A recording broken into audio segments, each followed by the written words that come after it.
extraño. H.P. Lovecraft.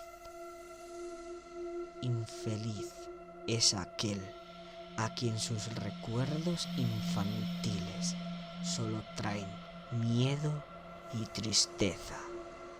Desgraciado aquel que vuelve la mirada hacia horas solitarias en vastos y lúgubres recintos de cortinados marrones y alucinantes hileras de antiguos volúmenes o hacia pavorosas vigilias a la sombra de árboles descomunales y grotescos cargados de enredaderas que agitan silenciosamente en las alturas sus ramas retorcidas. Tal es lo que los dioses me destinaron.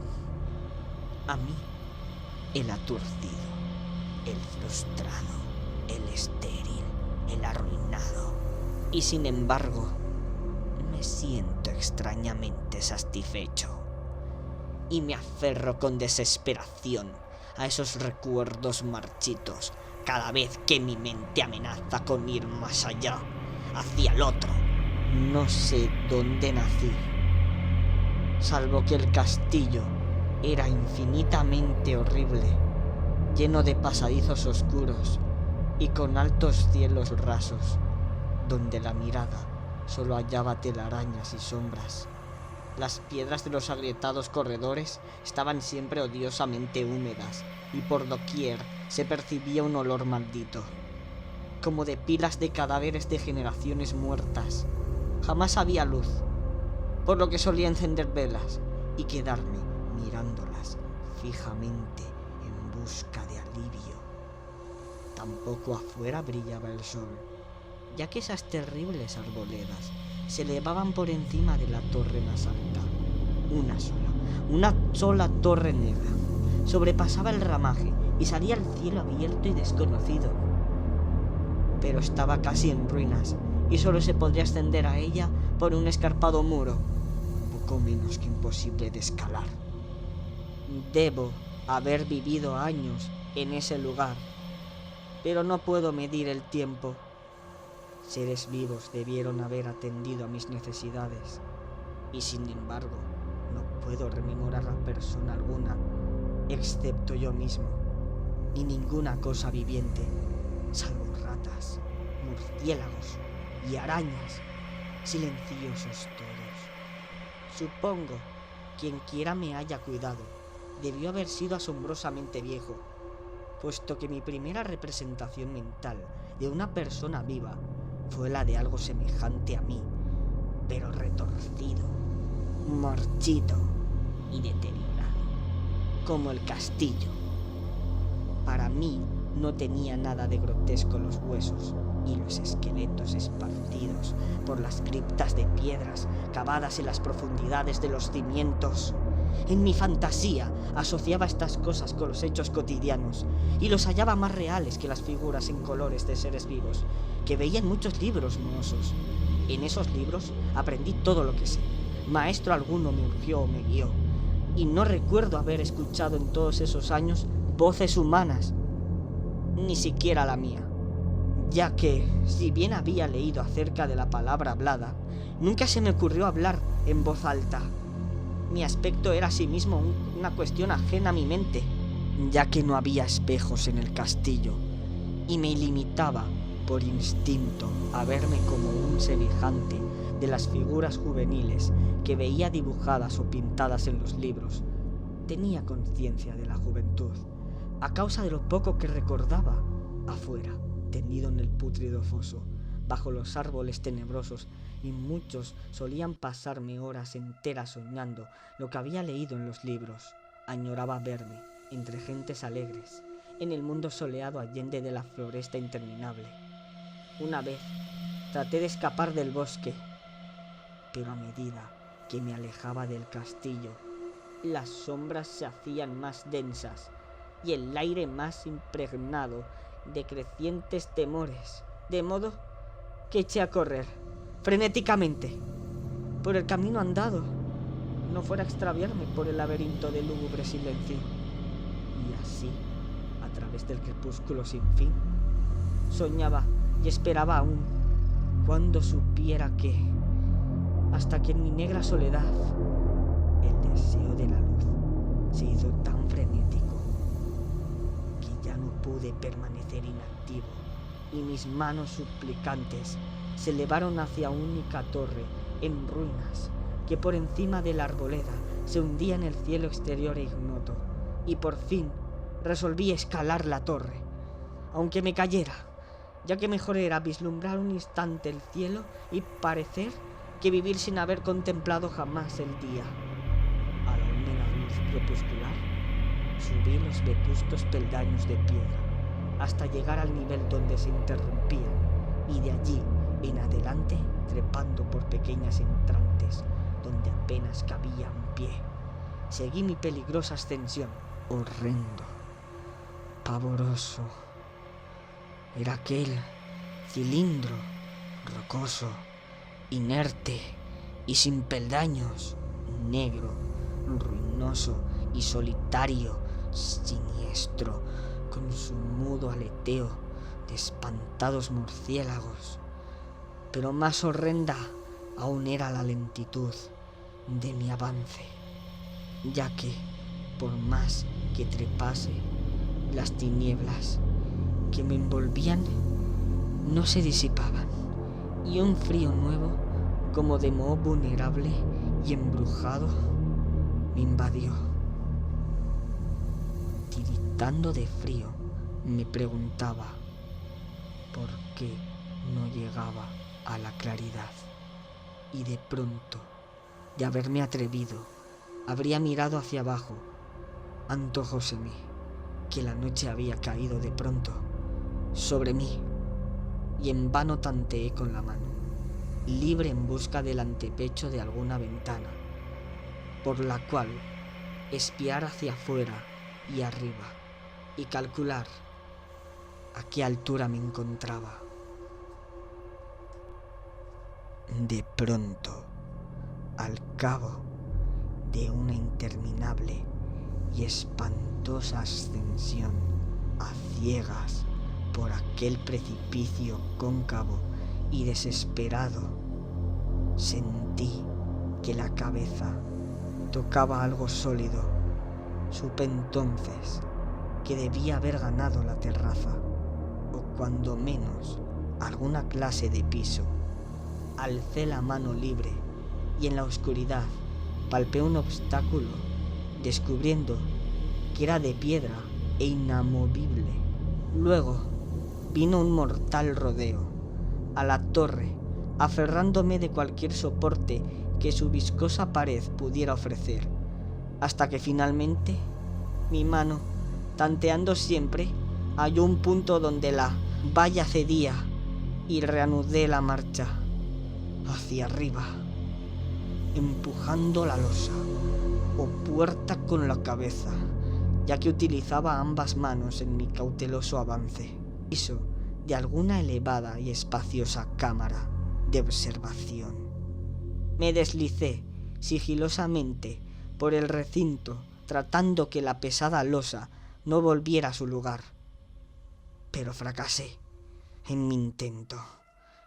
Mientras yacía exhausto sobre el piso de piedra, oí el alucinante eco de una caída, pero con todo tuve la esperanza de volver a levantarla cuando fuese necesario, creyéndome ya a una altura prodigiosa, muy por encima de las odiadas ramas.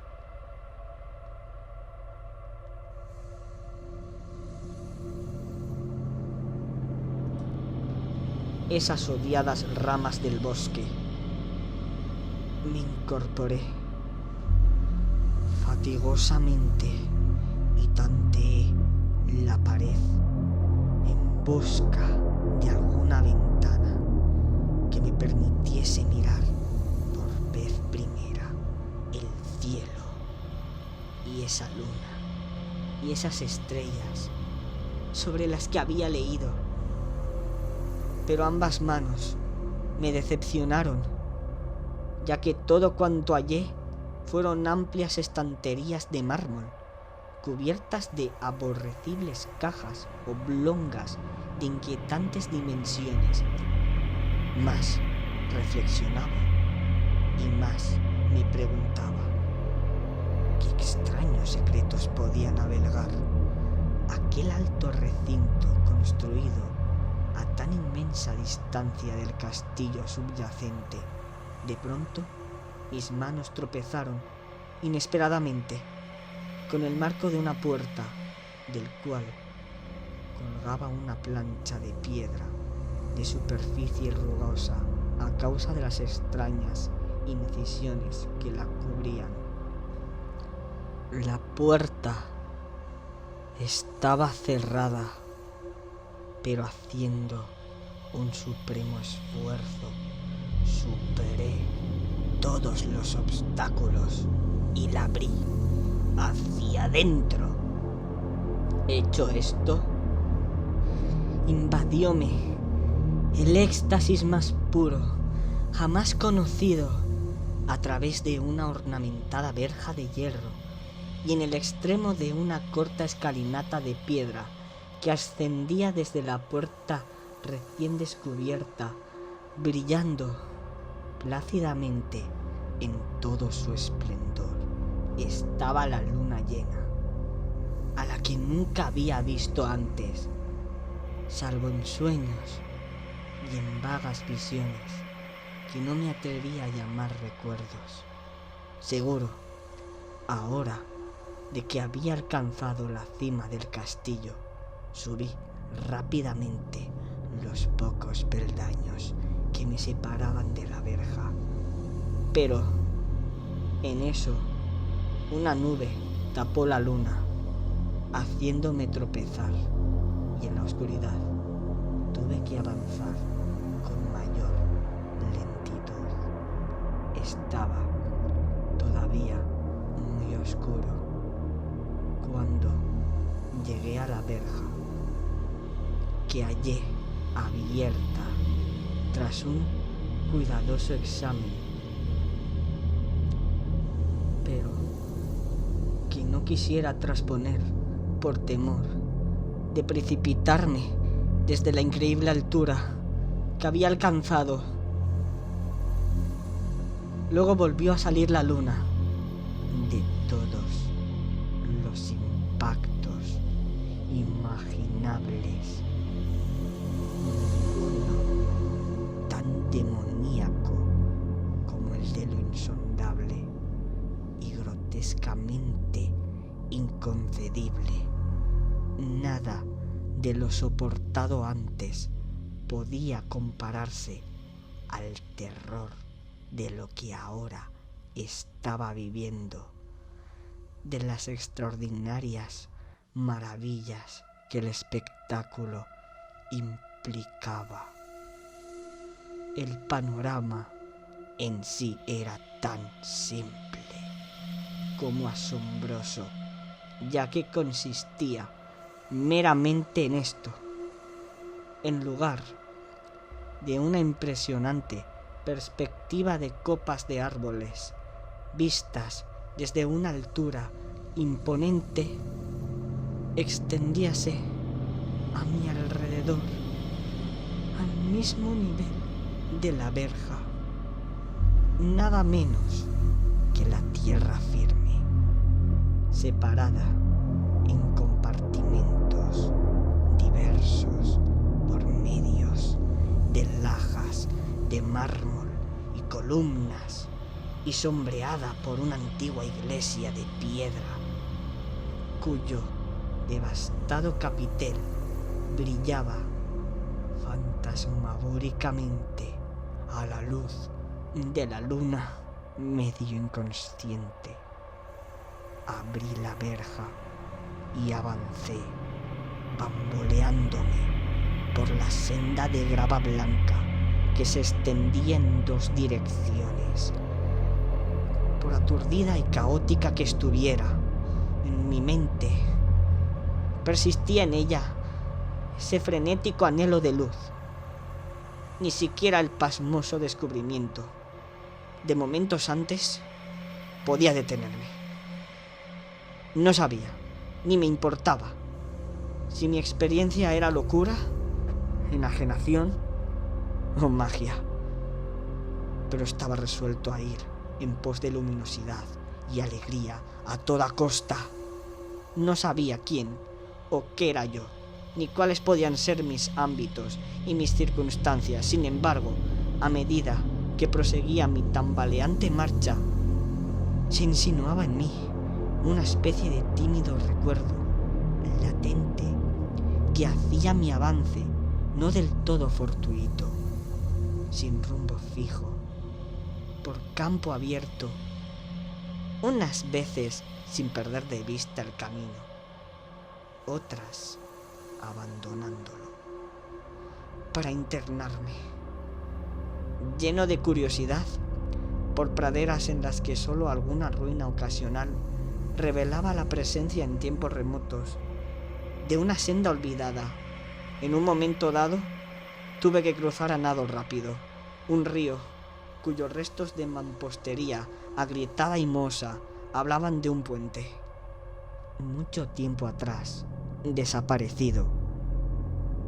Habían transcurrido más de 2 horas cuando llegué a lo que aparentemente era mi meta, un venerable castillo cubierto de hiedras, enclavado en un gran parque de espesa arboleda, de alucinante familiaridad para mí, y sin embargo, lleno de intrigantes novedades. Vi que el foso había sido rellenado y que varias de las torres que yo bien conocía estaban demolidas, al mismo tiempo que se erguían nuevas alas que confundían al espectador. Pero lo que observé con el máximo interés y deleite fueron las ventanas abiertas, inundadas de esplendorosa claridad y que enviaban al exterior ecos de la más alegre de las francachelas.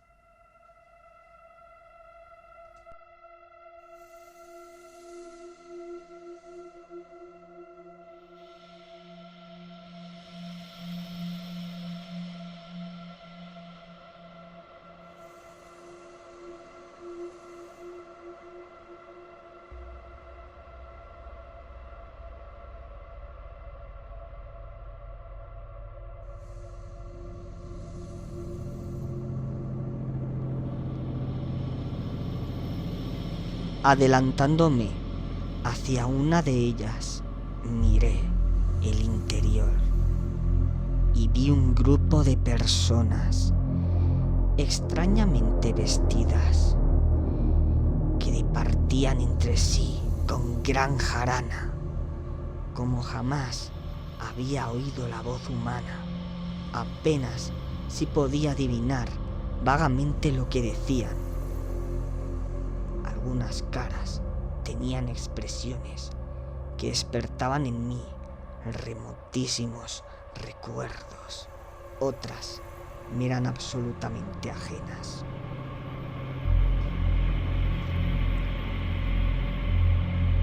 Salté por la ventana y me introduje en la habitación, brillantemente iluminada, a la vez que mi mente saltaba del único instante de esperanza al más negro de los desalientos. La pesadilla no tardó en venir, ya que, no bien entré, se produjo una de las más aterradoras reacciones que hubiera podido concebir. No había terminado de cruzar el umbral cuando cundió entre todos los presentes un inesperado y súbito pavor, de horrible intensidad, que distorsionaba los rostros y arrancaba de todas las gargantas los chillidos más espantosos. El desbande fue general, y en medio del griterío y del pánico, varios sufrieron desmayos, siendo arrastrados por los que huían enloquecidos. Muchos se taparon los ojos con las manos y corrían a ciegas, llevándose todo por delante, derribando los muebles y dándose contra las paredes. Es un desesperado intento de ganar alguna de las numerosas puertas. Solo y aturdido, en el brillante recinto, escuchando los ecos cada vez más apagados de aquellos espeluznantes gritos, comencé a temblar, pensando que podía ser que aquello me acechaba sin que yo lo viera. A primera vista, el lugar parecía vacío, pero cuando me dirigí a una de las alcobas, creí detectar una presencia, un amargo movimiento del otro lado del arco dorado que conducía a otra habitación similar a la primera. A medida que me aproximaba a la arcada, comencé a percibir la presencia con más nitidez, y luego, con el primero y último sonido que jamás emití, un aullido horrendo que me repugnó casi tanto como su morbosa causa. Contemplé en todo su horrible intensidad el inconcebible, indescriptible, inerrable monstruo que por ahora, de su mera aparición, había convertido una alegre reunión en una horda de delirantes fugitivos. No puedo siquiera decir aproximadamente a qué se parecía, pues era un compuesto de todo lo que es impuro, pavoroso, indeseado, anormal y detestable. Era una fantasmagórica sombra de podredumbre, de decrepitud y desolación, la pútrida y viscosa imagen de lo dañino, la atroz y desnudez de algo, desolación, la pútrida y viscosa imagen de la tierra misericordiosa debiera ocultar por siempre jamás. Dios sabe que no era de este mundo, o al menos había dejado de serlo, y sin embargo, con enorme horror de mi parte, pude ver que en sus rasgos carcomidos con huesos, que estaba casi paralizado, pero no tanto como para no hacer un débil esfuerzo hacia la salvación, un tropezón hacia atrás, que no puedo romper el hechizo en que me tenía apresado el monstruo, sin voz y sin nombre. Mis ojos, embrujados por aquellos espantosos ojos víteros que los miraba fijamente, se negaba a cerrarse.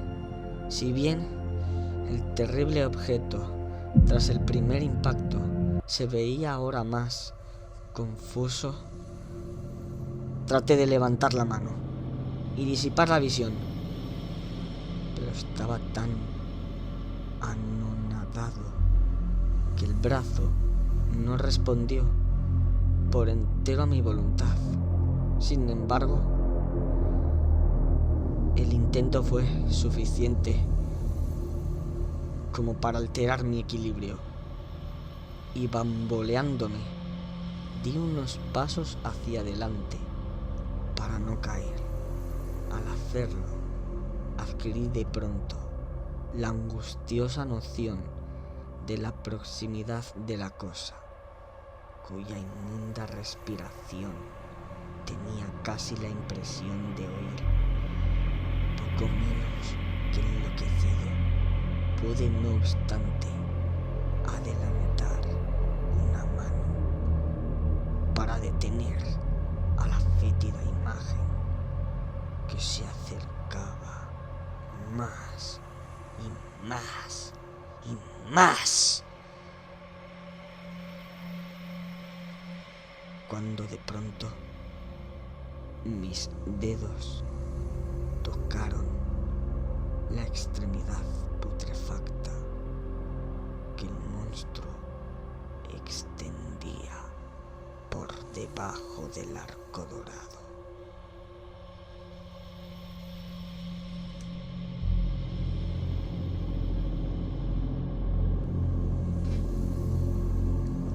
No chillé, pero todos los satánicos vampiros que cabalgaban en el viento lo hicieron por mí, a la vez que dejaron caer en mi mente una avalancha de anudantes recuerdos. Supe en ese mismo instante todo lo ocurrido. Recordé hasta más allá del terrorífico castillo y sus árboles. Reconocí el edificio en el cual me hallaba. Reconocí lo más terrible, la impía abominación que surgía ante mí, mirándome de soslayo mientras apartaba de los suyos mis dedos manchados.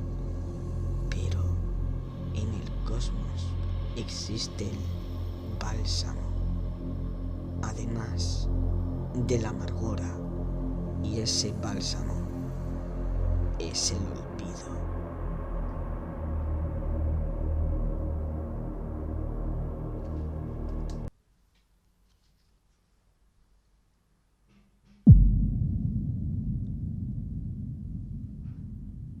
En el supremo horror de ese instante, olvidé lo que me había espantado, y el estallido del recuerdo se desvaneció en un caos de reiteradas imágenes.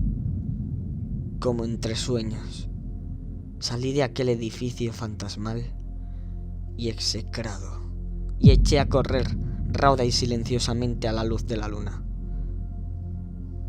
Cuando retorné al mausoleo, descendí los peldaños.